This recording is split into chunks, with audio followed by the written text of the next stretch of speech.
22 March রাত্রি 7:30 নাগাদ ভারতের কমিউনিস্ট পার্টি মার্ক্সবাদী পানিসাগর মহকুমা কমিটির উদ্যোগে পানিসাগরে অনুষ্ঠিত হয় এক বিক্ষোভ মিছিল। আগরতলা জয়নগরে অনুষ্ঠিত পার্টির দলীয় সভাতে উপস্থিত প্রাক্তন বিধায়ক তথা পশ্চিম ত্রিপুরা জেলার পার্টি সম্পাদক কমরেড তপন দাস এবং পার্টির রাজ্য নেতৃত্ব শুভাশিস গাঙ্গুলি সহ 8-9 জনের ওপর দুর্বৃত্তদের আক্রমণের প্রতিবাদে উক্ত বিক্ষোভ মিছিল সংঘটিত হয় পানিসাগরে। মিছিলটি সিপিআইএম পানিসাগর মহকুমা কমিটির কার্যালয় থেকে শুরু করে পানিসাগর বাজার পরিক্রমা করে পুনরায় মহকুমা কার্যালয়ে এসে বিক্ষোভ সভার মাধ্যমে সমাপ্তি ঘোষণা করা হয়। এতে উপস্থিত ছিলেন সিপিআইএম পানিসাগর মহকুমা কমিটির সম্পাদক অজিত দাস সহ সিপিআইএম পানিসাগর মহকুমার বরিষ্ঠ নেতৃত্ব শুভেন্দু দাস, করুণানাথ, সুরানন্দ দাস এবং অন্যান্য দলীয় সমর্থকেরা। বিক্ষোভ মিছিল শেষে সিপিআইএম পানিসাগর মহকুমা কমিটির সম্পাদক অজিত দাস জানান, অবিলম্বে যদি অভিযুক্ত দুর্বৃত্তদের গ্রেফতার করা না হয় তবে সমগ্র রাজ্য জুড়ে সিপিআইএম এর পক্ষ থেকে বৃহত্তর আন্দোলনের হুমকি প্রদান করা হয়েছে। পাশাপাশি এ ধরনের বর্বরোচিত আক্রমণের প্রতিবাদের ধিক্কার সহ একরাশ ক্ষোভ উগরে দেন সিপিআইএম পানিসাগর মহকুমা কমিটির পক্ষ থেকে মহকুমা সম্পাদক অজিত দাস। ধর্মনগর থেকে নিজস্ব প্রতিনিধির রিপোর্ট, আরই ধর্মনগর। আমাদের পার্টির একটা কর্মসূচি যেটা পুলিশ প্রশাসনের অনুমতি নিয়ে জয়নগরে অনুষ্ঠিত হতে যাচ্ছিল, সেই সময় বিজেপি দুষ্কৃতিকারীরা আমাদের এই পার্টি যেখানে সভা, সেই সভাস্থলে আক্রমণ সংগঠিত করে এবং সেই আক্রমণটা পরিকল্পিত আক্রমণ।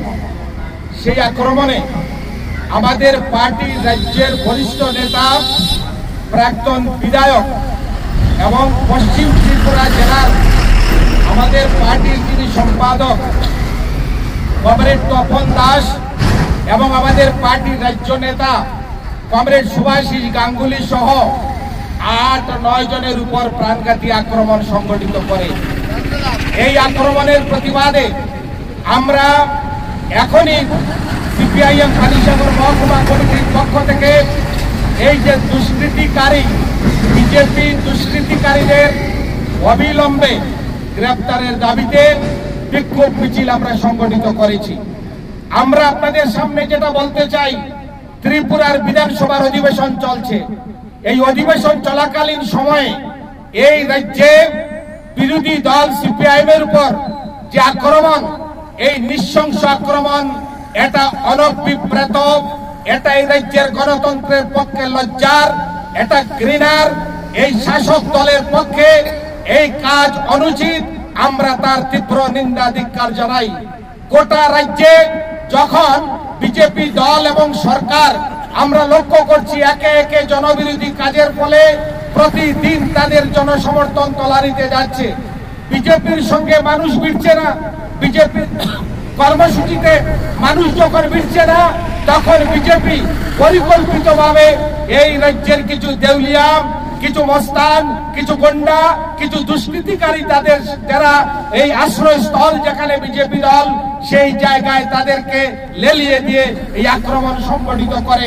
আমরা এই আক্রমণের শুধু নিন্দা জানাই না, আমরা শুধু হুঁশিয়ারি দিতে চাই, নিন্দা জানাই, তার পাশাপাশি হুঁশিয়ারি দিতে চাই। এই রাজ্যে এই অবস্থা আর চলবে না, এই রাজ্যের মানুষ চলতে দেবে না। এই রাজ্যে গন্ডাগিরি, এই রাজ্যে হুলিয়াগিরি, এই রাজ্যে দুর্বৃত্তায়নের রাজনীতি এই রাজ্যের মানুষ পছন্দ করেন না। মানুষ চান কাজ, মানুষ চান উন্নয়ন, মানুষ চান এই রাজ্যের সার্বিক যে উন্নয়ন, এই উন্নয়নের কাছে দাঁড়িয়ে নেই এই বিজেপি সরকার। আর এগুলাকে আড়াল করার জন্যই এই যে বর্বরিচিত আক্রমণ, এই আক্রমণের আমরা তীব্র নিন্দা জানাচ্ছি। আইনের শাসন এই রাজ্যে তলানিতে আপনারা জানেন, এই মুহূর্তে আপনারা খবর নিয়ে দেখবেন আগরতলা পশ্চিম ত্রিপুরার যে পুলিশ যে থানা ঘেরাও করে দিয়েছে, শুধু লাল ঝান্ডা না, হাজার হাজার প্রতিবাদী জনগণ থানা ঘেরাও করে দিয়েছে।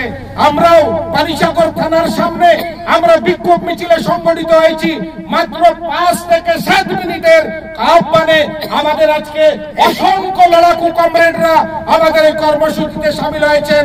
আমরা এই কর্মসূচি থেকে দাবি জানাচ্ছি অবিলম্বে এই দুষ্কৃতিকারীদের গ্রেফতার করতে হবে, দৃষ্টান্তমূলক শাস্তির বিধান করতে হবে এবং এই রাজ্যে এই নৈরাজ্যের বাতাবরণ তৈরি করা চলবে না।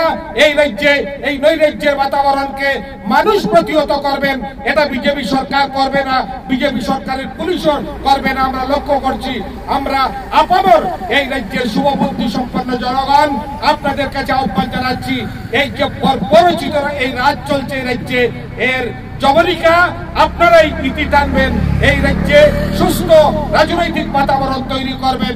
আজকের এই আমাদের প্রতিবাদ মিছিল থেকে, বিক্ষোভ মিছিল থেকে আহ্বান জানাচ্ছি এবং পরিশেষে আমি আবারও বলছি, এই দুষ্কৃতিকারীদের অবিলম্বে যদি গ্রেফতার করে শাস্তির বিধান তৈরি না করা হয়, আগামী দিনে এই রাজ্যে লাল ঝান্ডার সংগ্রাম, লাল ঝান্ডার আন্দোলন চলবে, চলছে।